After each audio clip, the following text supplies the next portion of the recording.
ماتش توب، يا تكسب بكره المقاولين يا تروح تدرب فرقه في الفلبين. بص يا معالي الباشا، الاهلي موقفه مش احسن حاجه في الدوري، والزمالك وبيراميدز قاطرين مش شايفين حد قدامهم خالص، فالتشكيله دي تخليك تكسب المقاولين في المستريح. في حراسه المرمى الحديد الذي لا يفنى اوفا شوبير، قلنا ده ماتش وده ماتش، وخلي بالك لازما ده ياخد وقت اكتر. قلبين دفاع مكونين من اولهم ياسر ابراهيم، تانيهم اللي حاجز مكان اساسي خلاص هادي رياض، مدافع ملتزم مدافع منضبط، التايمنج بتاعه عالمي.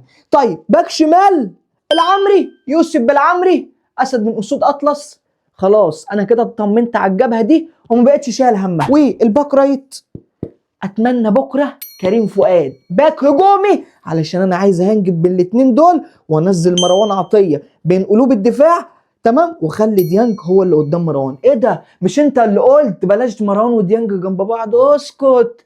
مش لما رجعت الماتش طلعت غلطان ان في التحولات مفيش حد ينفع في الحته دي غير ديانج، لان انت ما عندكش اللاعب اللي زي السوليه يقدر يلعب بوكس تو بوكس ويفضل رايح جاي عشان يمنع من التحولات. واكتشفت كمان ان امام وبن رمضان في ملعب واحد ما بيدوش اداءات. يبقى البلاي ميكر بتاعي بكره امام عاشور، تمام، هو اللي هيحرك لي، تمام، الجبهات دي كلها. جميل الكلام جميل الكلام، وهو اللي هيصنع لي الفرص في الثلث الاخير. مين بكره جناح شمال؟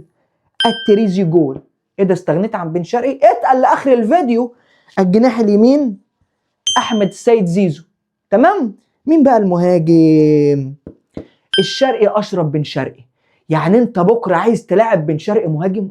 ما اللي هيعمله مروان عثمان هيعمله بن شرقي، ولو عملت سويتش ما بينه وبين تريزيجيه وده مره هنا وده مره هنا، تمام، وخليت يوسف بالعمري حر عشان يخش لي في البوكت ده، يبقى انا كده استفدت من الجبهه دي، والجبهه دي بقت مصدر خطوره. طب الجبهه الثانيه، تخيل كريم فؤاد مع احمد سيد زيزو. كريم فؤاد هجومي وزيزو هجومي، يعني انت هتقابل عرضيات. طب هل مروان عثمان او شريف او كاموتش بدماغهم زي بن شرقي؟